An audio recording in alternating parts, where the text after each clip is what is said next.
Welcome back, everybody. I'm Jade Monkey. We're back here in Rust. We are doing another base tours. Ooh, somebody just grabbed that over there. I gotta be careful. We're on official. We're trying to show people what it's like to go through an actual official wipe, the good, the bad, everything in between, and showing people that the best laid plans can sometimes go completely upside down, or even things you didn't even plan on can just start to formulate. Like this base, this was originally going to be a spawn shack. So this is for everybody. This is for PC players, but more importantly, this is for the console players coming up in the very near future. Hopefully by the time you guys see this, we're actively in the beta. Again, the Rust beta is coming for the PlayStation 4 and the Xbox One. So we want to show people really what it's like to do an actual wipe. It's great to have plans to do a base and to, you know, have like a team and stuff, but we're just trying to show you what an actual wipe can be like when a base is being constructed under fire. It can be quite crazy, but it's also a lot of fun. So I'm just trying to show you the exterior here. We did get raided 4 times. We, knock on wood, we still have it. These little twig pieces that are on the outside are actually from the raiders, and the raiders still own one of the doors here. Let me go ahead and turn on the overlay. There we go. They own this door. Everything else is ours. We did take the base back. I guess we'll do like a raiding breakdown for that one later, but we're just going to show you this hot mess that is the base. This is for the May update of 2020. We're going to call this base tour Hostile Hills because it is very, very descriptive for how this wipe is played out. I should also say, and again, I'm unofficial, so I could get capped at any time, so I got to be careful. We're just outside the outpost, but I know in the May update there was a change to a lot of the red crates, or I should say the hackable crates that come through will be dropped off here by the Chinook. And so there is tons and tons of traffic from all over the map. Whenever that event happens, the Chinook flies in and drops off the crate. There's people that come from all over the map. So it feels like our place is like an air traffic control building. It's quite nice. So yeah, it's been crazy. These are actually TCs that our enemies put up as we put TCs around their base. And I should go ahead and put a throwback or a callback to, I guess, I don't know if it was a failed raid or not, but these are our enemies, our neighbors, our enemies, here in the building with the stone wall around it. And I'll go ahead and link one of our attempted breaches on their base now in the upper right-hand corner. That was quite spicy. These guys are not friendly. We went over, tried to make friends. They made it pretty clear that they're here. They're down for the discount. So we've been trading blows. So this building versus this building. And by the way, those little white stone structures, those little pyramid things, the little triangles on the outside of their base, those are our TCs to troll them. So they've returned with their crusty TCs on the outside. Isn't that great? Friendly neighbors. Okay, so let's do a base tour before the sun actually goes down on us. So I do have this in Fortify. It's like a CAD program for Rust. It helps you kind of break down a build because building is very permanent in this game. And again, I have a lot of videos and stuff on that too on my channel. Yeah, to kind of help you guys work through that and stuff. And again, this is to kind of show you guys more specifically for the console players. Like, there's a lot of different ways to play this game. You may see a building instructional video, which are great. There's a ton of really awesome ones out there. But just remember, best laid plans, like a lot of times you have to be able, not a lot of times, you have to be ready to adapt to any kind of situation. You may be in the middle of a build and you could run out of resources. You can be in the middle of a build and the dude who has all the stuff gets capped and then it gets robbed. So you have to make an adjustment because resources are scarce and people are trying to get said resources. So things can definitely change quickly, and this is a good example of that. Now, I should say this build is similar to one of the ones we did in March or February of 2020. I don't think we have an official name for it, but basically the core on that base was a triangle, and the core for this base is a square. I'll show you what I mean. So again, the TC is for control of the structure, and that's usually the thing that's the most protected. So I guess we'll kind of show you, I'm trying to think of the best way to break this down. This is one of our entrances. We did have another one, but the raiders took the other one, so that's not the best. Again, the good, the bad, the ugly. Here, let me tab over to this. This might help you better. Okay, so this is basically the structure of the building. I'm going to knock away the floors real quick. And we're entering this side right here, this triangle. I'll kind of fade back. Our TC's back here. And I'll show you the rest here in a minute. So just kind of let that soak in. So it basically wraps around like this, around the interior, to kind of give it honeycomb to lock it out because we don't want people to break in. So doors are the path of least resistance. So we make sure that we put as many as possible. This is storage here on the side. This is the main entrance, the green door, the one we just came in. We got weapon storage here, but again, since we got raided, we kind of had to adjust things. More storage here. Since we had an elevation change outside, we created a little pocket up here. And we're going to be placing down more boxes as the raid did eliminate some of those for us. So that's cute.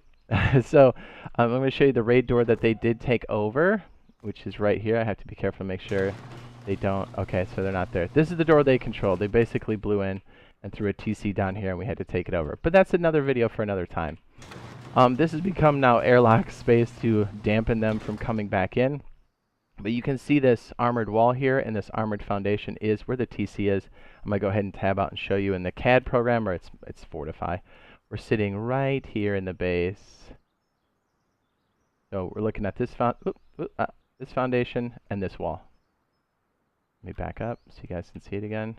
We'll keep moving through, because again, we got a lot to go through, and I just don't want it to go dark on us. So hopefully that helps. Hopefully me tabbing to that doesn't make you go, what?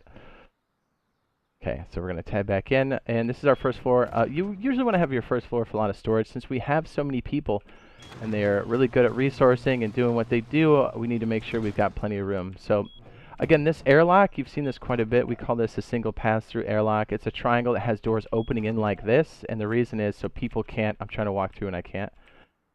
It prevents people from going deep on your base. So that's why we put those there. It basically makes it so one person can pass through, and if somebody's not paying attention when they come outside, watch, I get shot right now. If they're not paying attention, somebody shoots them and the door's open, they can't just run in and just rush the base because you can see it blocks us. So I like those. It's a cheap way to make sure people don't go in on you or catch somebody off guard. It's a little annoying for the players, but trust me, after you get run up on, these are quite nice. And it uses the cheapo doors. And when you think about it, if you have to get in, that's 2 doors. So, you know, it adds a layer of protection. We have a garage door for more protection as we come into one of the honeycomb layers here. We have somebody's bed. I think that's Porkchop's bed, but I'm not sure. We had an elevation change here, so we had to kick this little foundation up. Really, we didn't plan on that, so we had to adjust. I was planning on sticking more garage doors on this corner, but that didn't help. So we had to just elevate it and deal with it. So we created a drop box here, and we're coming around to the main core. I'm going to show you what that looks like. Again, we are standing. We entered through here, and this should be elevated, but since we're using flatland here, you can't see it, or it's not elevated. So we're coming back around to the main room. So, whoa. Let me just tab back so you can see what that looks like. Again, I hope this helps and it's not too confusing, because I know it's hard when you're in first person walking through the base. It's kind of hard to get a grasp of what's going on there. Oh, you know what? These are actually, let me go ahead and adjust this real quick. We knocked these out to make these garage doors. So let me go ahead and change that so it makes more sense. There we go. Let me go ahead and save that because I'm a freak. Woo! Okay. Tapping back around, this is the main TC room here. Again, we usually have a garage door here, but since we got raided recently, we don't have that luxury at the moment. Let me go ahead and light this up. I imagine this is fairly dark. Let me just make sure we have enough. And again, this is very similar to one of the builds we did before, but we chose to do a square core. And again, you can see this armored wall that was on the outside and an armored floor here. We're going to add some more boxes. We're just, we're that poor after the raid. And we got our workbench too here. And again, we'll stick a garage door, causing or making it a lot more difficult to get in, because always the doors are the weakest way in. But these garage doors take 9 satchels. These stone walls take 10. So you can already see why we want to stack as many of those doors as possible as we start to wind in. As we go here in the center core, again, we do a lot of, we keep our components here. We keep a lot of high-end resources, as most people do. And we'll go ahead and move upstairs. I'm going to close these behind me. Hopefully I don't mess anything up. So we've been only operating on 2 furnaces, believe it or not, but you can definitely do more than that. I would suggest that you do more than that. We're going to close this, because I think that's pretty self-explanatory. We have a drop box here that we added. Those are always nice for passing loot through. We'll probably put another one on the side, but again, we're still recouping from that raid. So we're quite, there's Keegan. What's up, buddy? We're quite we're quite poor in the fragments. As you can see, our upkeep is only 25 at the moment, 25 hours. Okay, so we put this furnace here for a jump up, and again, another door. And this is our second floor. We decided to, and this is for storage, we decided to make this floor all about crops.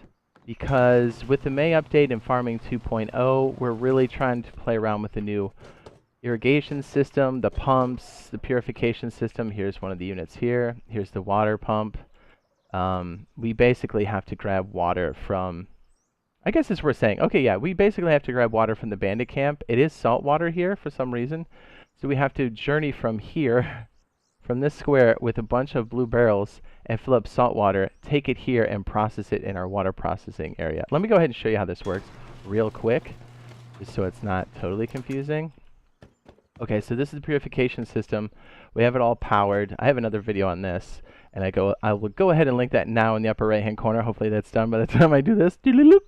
And yeah, that'll kind of walk through this a little bit better, but I just want to show you the basics of it. So this has an input here, and this is the output. So you take salt water here, and then the pure water comes out. So I basically have two containers that feed off of that, because you can pipe it off with the, what is it, the hose tool?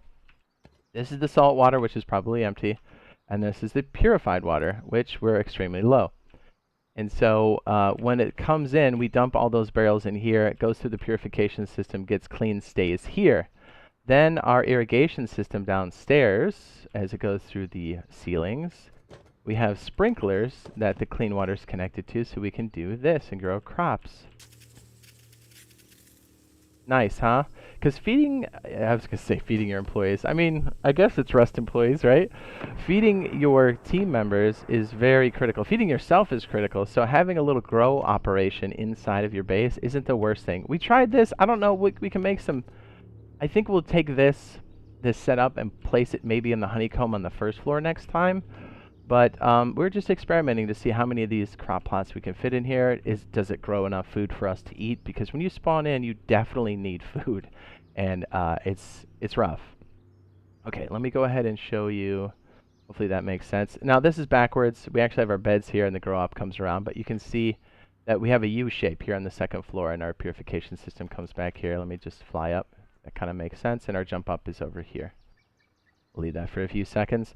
Yeah. So we were experimenting with this, so we'll probably make some changes, but yeah, it's been an interesting run. We just want to see what that push-pull is for those crops for sure.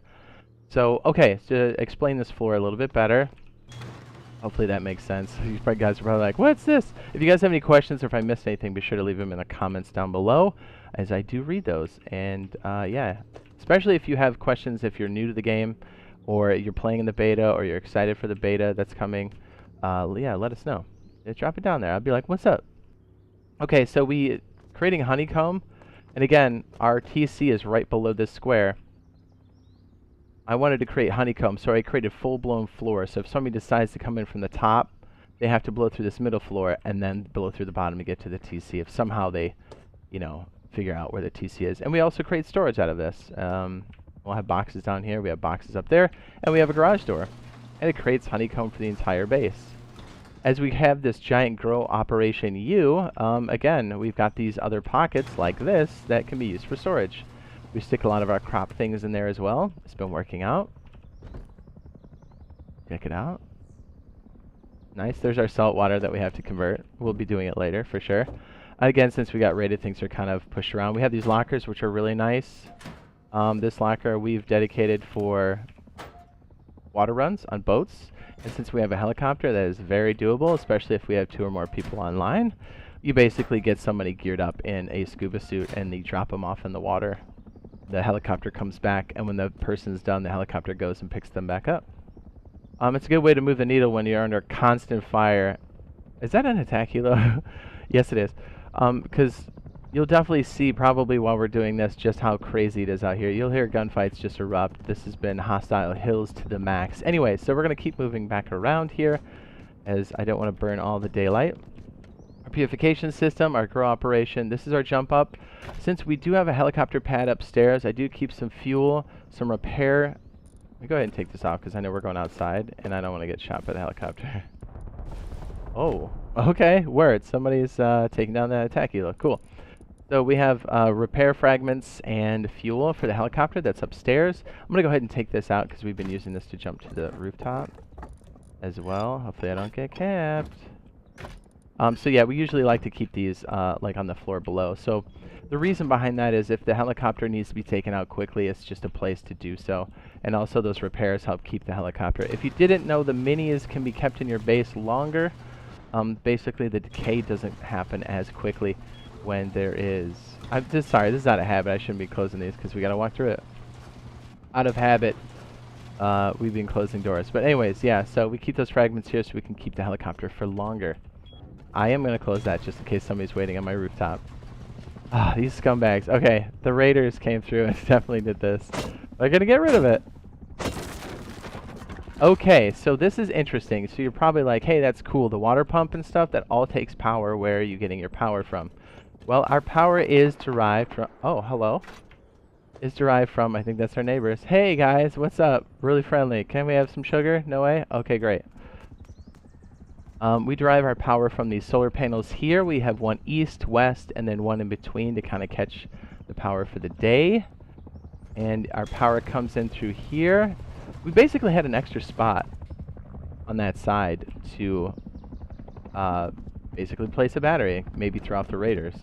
So all the power is combined here and then placed into this battery itself, which has been keeping the base going for this entire time. Everything we're running. There's the attack helo. Woo! Everybody wants a piece of the helo, baby. Anyway, so our solar panels have been... Oh, I love this game. Ooh, this guy's getting tagged. Oh my goodness. I'm a little scared. Okay, so this medium battery has been more than enough for the base. We can actually keep it running for, I think, 9.5 hours. And again, our walkthrough of the water system, we go through all that. Hopefully you guys can still hear me. We did add all this crazy wood to the top. These have been peak downs to handle the high wall, or the high hill we have behind us. This is where the outpost is, so we can't really build anywhere on this hill. But people have been attacking us on this side. Oh my goodness, it's going down. Dude, they're taking it down, baby. That's so tight. See you later. Now watch this. Remember how I said this is an air traffic controller? Look, okay, now that it went down, everybody on this board is coming for this location. Watch, listen how it erupts in gunfire as we start to walk through the rest of this. Anyway, so this wood stuff on the top, we made it temporary so we can knock it down later, easily with flames, whether it be with a destroyed helicopter or us banging on it. But this has created cover for us. As you can see, it's quite dicey out here. This creates little peaks for us to shoot down at both our neighbors, good dudes, our other neighbors, and traffic that comes over the hill to the airfield being at east right there. And also, for now, the crash site that just happened right over there that's now on fire, if you can see that off in the distance. Anyways, so yeah, that's what these slanted rooftops are for. They're unsightly, but they work quite well. And look, we can shoot back at the people on the hill. Oh my goodness, is somebody trying to shoot me? That was an L96. Okay, let's get back inside and continue the tour before I get my wig split. Let's get it done. Okay, sweet. We're closing up shop. Normally we jump in on this, but like we lost all our weapons in the raid, so we gotta craft some more stuff. But anyways, the point is for these windows here is we can actually drop a helicopter on this very tight pad and drive it in holding control. Well, at least it's control on the PC. I don't know what the button is yet for the consoles. But as you start to pull in here, you can close the door behind you and basically keep it enclosed, keeping people from A, getting on top of the base, stealing your hoopty, and B, keeping the helicopter alive longer. So it's a win-win. Anytime we get helos, we can come in here and park them. I think we can fit 3 if we get real crazy. 4 if we keep one on the pad. But they do explode when they decay fully and they create a fire. So you don't want to keep too many things in here that are going to be flammable, although I do have a composter there. So, okay, so the reason for the metal floor is we have a lot of top-down raids, and this will prevent people, well, not prevent, but it definitely deters them from punching through a stone floor, which is fairly easy to do. So, and that's where one of the raids happened, I believe. They tried to punch in through the top. And again, our TC is all the way down on this square I'm standing on. And then we go ahead and tab to this and go ahead and extend the floor to the one we're on. This shows you better how the helicopters can be stored. There's our battery room. There's the little jump up we came through, our water storage and purification. In and then out, where you can stick 2 helos. Actually, maybe, yeah, I guess it's 3, not 4. My bad. I guess if we get crazy, maybe you can fit 3 in there. But so yeah, there it is. Less the crazy buildup we have on the very, very top, because that is pretty nuts. Yeah, you hear those sweet sounds of people getting murked? Those are people getting shot running for the helicopter. Ooh, left to right, right to left. So there it is. This is the Hostile Hills build, and we're currently still alive. We've been raided multiple times. We still own the building, so we'll see how long this one lasts. And it's an interesting way to kind of look at how to build, and maybe you can take some inspiration from this. Maybe you want to build it exactly. Maybe you want to build some of it and maybe make some extensions. But hopefully this helps you get a better grasp on some of the building and how things play out, and the way you want to build for yourself in Rust when it comes to console for PlayStation 4 and the Xbox. Let's go ahead and give it a nice little rundown on the outside before we take off, right? Because I believe the sun is going down. So if you found this video helpful, useful, be sure to drop a like. It does help out. And also consider dropping a subscribe and turning on notifications, as we will be streaming this quite heavily when this comes out on, not quite heavily, we will be doing it extremely long durations when it hits the beta. Hopefully we get it soon. Like I said, hopefully you guys are watching this by the time, or watching this, when you're watching this, hopefully, geez, I can't talk. By the time you're watching this, hopefully we're all playing the beta, and you're like, yeah, and you're just watching this video waiting to get in the queue. So, yeah, be sure to drop a like. And yeah, if you have any questions, be sure to drop them down in the comments. I do read those. We like seeing people's questions and how, how well or bad we did with things. And just remember, this is a live base. We'll call this freeform, but this is our Hostile Hills base that, it's not perfect, but it's been getting the job done. And it's been taking a beating. That's for sure. Give it a rundown. Oh man, the neighbors. Hopefully we can attack these neighbors. At the time of recording this, we've made some attempts on the neighbor, and obviously they're still there, but hopefully we get them before this wipe ends. But yeah, there you go. This has been the Hostile Hills base tour, and we'll see you guys in the next video. Love ya. Bye! I'm gonna get shot. Watch this. I'm trying to show you guys the exterior. Someone's gonna give me the business. I bet I get shot. There it is in all her glory. That's a nice picture.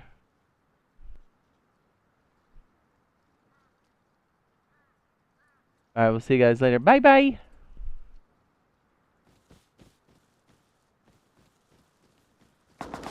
There it is. I knew it. I knew it was coming. That's an AK. Run for your life! Run for your life! No, no, no, no, no! Serpentine, serpentine, serpentine. I tell you what, I got kind of lucky. I thought that was coming before. Oh my goodness. Well, if there's any doubt on whether or not this is a live server, there you go. Oh my goodness. I'm amazed they made it, actually. To be fair, I thought I was going to get capped at the very beginning. Okay. Okay, for real. We'll see you guys later. Bye. Oh my. I'm going to hide in my base.